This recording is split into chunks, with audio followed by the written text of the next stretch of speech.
Hey guys, thanks for hanging out with me today. I am going to continue with our image Fallen Angel. Um, we're going to move on to doing a little bit of the image enhancement. So we're going to run through that stuff. I'll try to make this a video a little shorter than the other video because, this old coot rambles on sometimes, and I did ramble a little bit in the last one, and I apologize for that. But it is what it is, and I'm not going to cut it out. I'm not a not that I mind editing videos. I just don't want to spend 10 hours of my day trying to make a video look hyper professional or whatever, because that's just not me. I'm not a hyper professional type of guy. In case you hadn't noticed, occasionally I curse. Um, occasionally I do some pretty stupid shit, but aside from that, things happen. So we're basically going to go through like the denoise, de-blur, see if any of those things do anything, and then we're going to do the basic adjustments of contrast, clarity, and that stuff. So let's jump in, hang around. I think at the end of this video, I may actually have an announcement about what I'm going to do moving forward with this picture.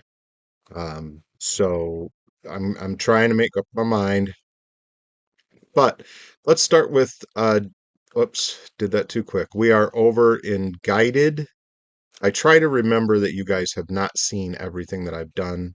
So I try to remember to make myself slow down and go, okay, we need to go in here, we need to go in here, we need to go in here. So we are in guided and we are in enhance. Whereas before we were in edit and edit is where you find the auto manual removal, the object move, the object clone, which are the majority of the things that I use in that section. So we're going to go under denoise and we're going to apply that and see what kind of a cleanup we get. Ooh, that was actually, if you didn't see that, see how blurry the wings are here and here? When we apply that, it does clean them up considerably. Uh, so let's take a look at the overall image. My main concern was the wings. Don't get me wrong. I do like a nice clean picture, especially when I'm blowing them up as large as I am, 18 by 24, occasionally 20 by 30. I've even got a couple of pictures that are 24 by 36. You probably can't see these because I'm down in a box. I don't even know why I'm doing that.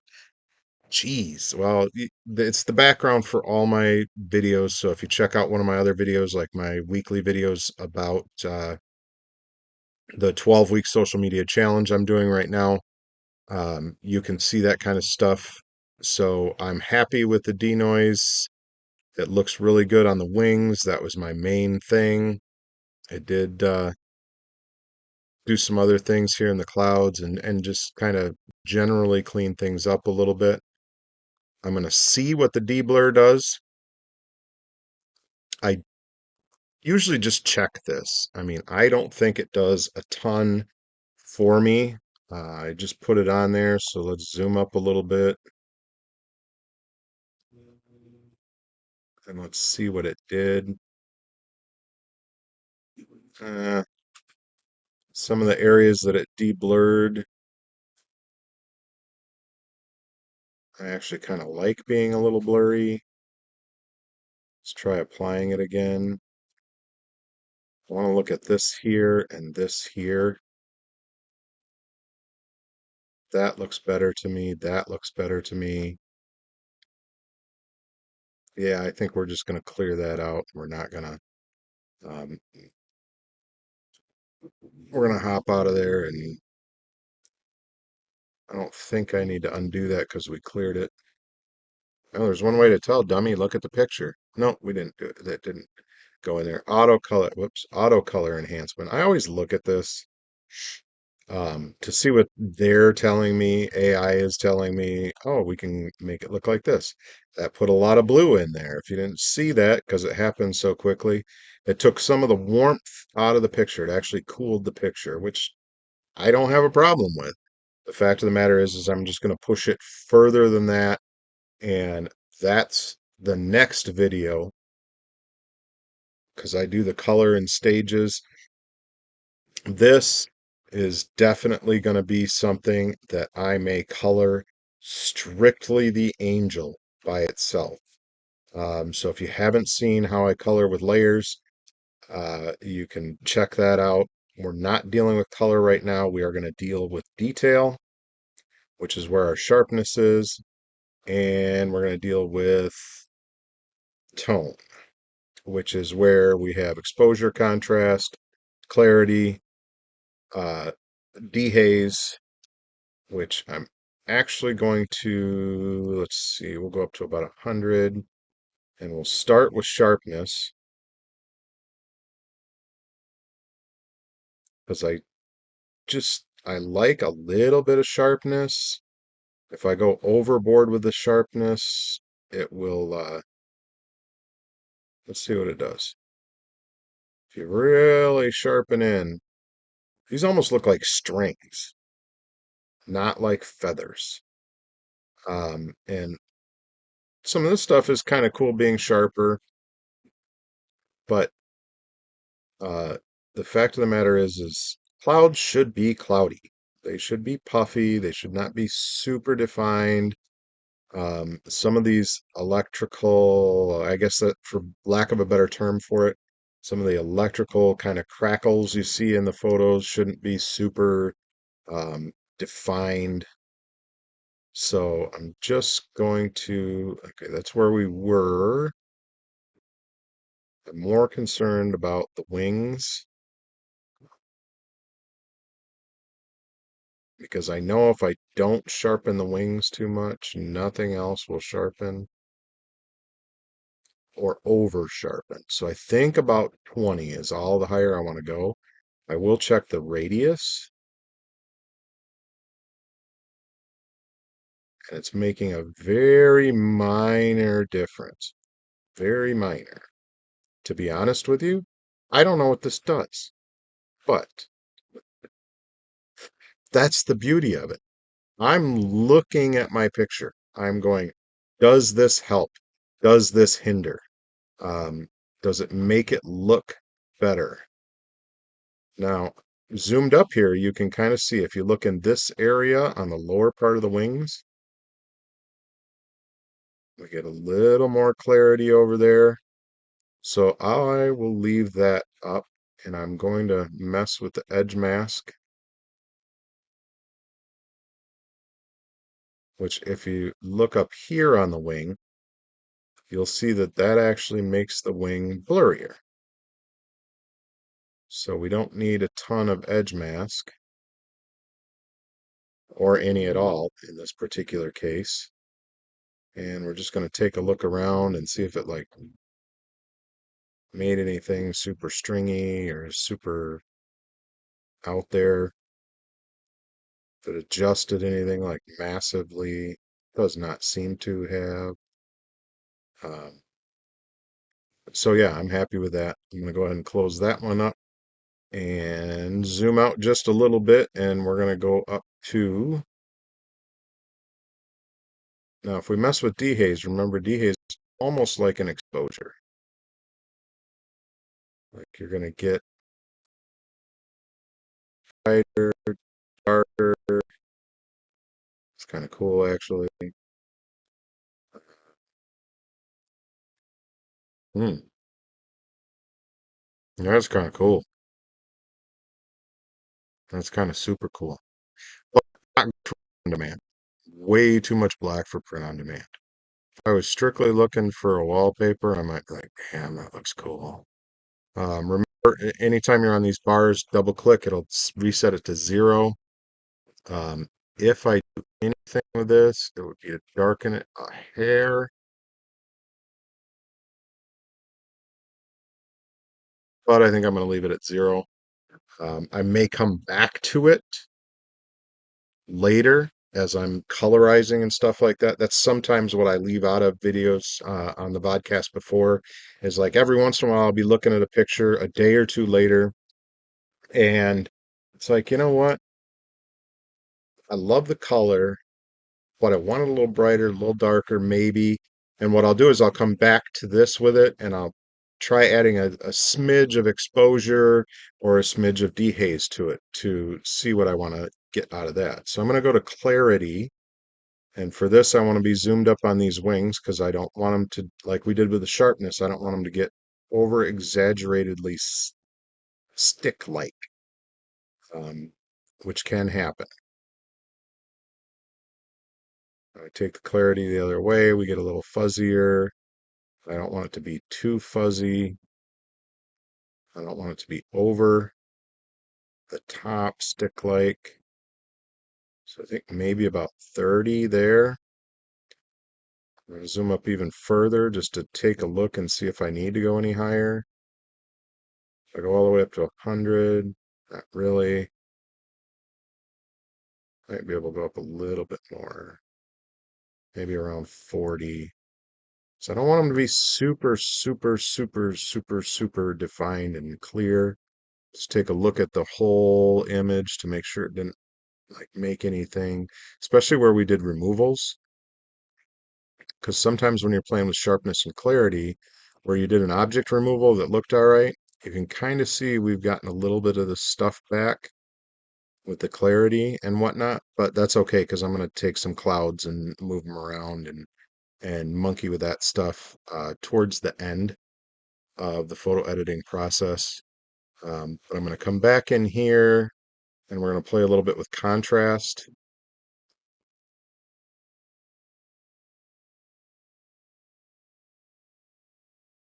There again, we're getting brighter and darker. And like I said, for print on demand, I don't want to be too dark because I have a beautiful giclée print on my wall over here that you can't see. And part of it is magnificent. Giclée has great colors for print on demand. It's more expansive than traditional prints. I think they use like 9 inks or 11 inks or something like that as opposed to CMYK. But they tend to come out dark. And that thing came out so dark that you really can't see a quarter of the poster. And I don't want that. Now, I may use giclée prints for some images if I get some that are much brighter so that I'm not concerned about them being way too dark. Uh, but I don't think I will do it often. My images, in case you haven't noticed, tend to be a little bit on the dark side. I'm very into fantasy, very into dragons, castles. Whoops, didn't mean to do that. I think I only need about 20 in contrast. If we play with the exposure, obviously we can overexpose it. We can do all kinds of stuff. Exposure moves really, really fast. I mean, I'm only at 0.49 and it's too bright. But I think I do want a little bit of exposure in here, right about there. Let me zoom up on the wings and take a look. So that's the most important part. They are by far the center of the image.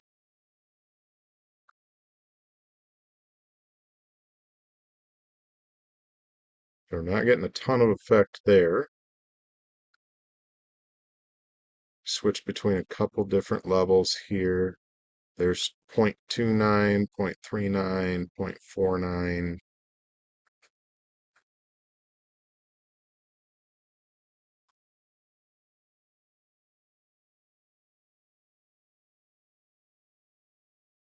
Sorry for being silent, guys. I'm concentrating. I think I'm happy with that. If I go up to 5.9, yeah, that brightens too much of the area. So I am just going to play with the vibrance here a second. Ooh, that's kind of cool. But I may be able to get that with the color. And what I really like about this is above his wings. I'm not crazy about these blue things down here. So if we split this image in half along his wings, I might be putting a lot of blue up in here and more orangey reds down here um, in the future. So we'll double click on that, put it back to 0, play with the saturation just a little bit. And there again, we kind of get some of the blue coming in the top, which is cool in the sky. I may even allow for some of it down along here, but I think more than likely what I'll do is I'll come right down like this, right over onto his wings, around his head, and right back up this wall here, and then color this area completely separate. So I'm going to double click on that one to reset it before I click on this, not this back arrow, which will process all the adjustments that we just made, which are not a great deal of adjustments for this picture. It'll be more in color. It'll be more in depth into separating the pictures. And the announcement that I had for you, if you stayed all the way to this part of the video, is that I found a picture that we're going to be working with. It is a demon, and there's gonna be a lot of transformation with that picture, but it's going to be up over here. Um, in this area of rock and stuff, so I'm not super concerned about this area, but I'm going to have to cut him out. I'm going to have to resize him. I'm going to have to do all kinds of stuff, and that will be a part of this series going forward. So instead of the typical 6-step process, I did the pre-editing part in this podcast. I did step 1. We're now on step 2. By the time I get all of that stuff into videos, this is probably going to be an 8, possibly 9-step podcast. So hang out with me, continue watching, continue supporting. Remember to like, subscribe. If I went too fast on something or you missed something, comment down below, and I will try to slow down or recover something in a later video. But interaction helps my algorithm. So give me a thumbs up, subscribe to me if you want to see more of these, and give me a comment, and we will see you guys on the next one. Remember, let the chaos out. This is magnificent what I can do with this stuff, having no experience.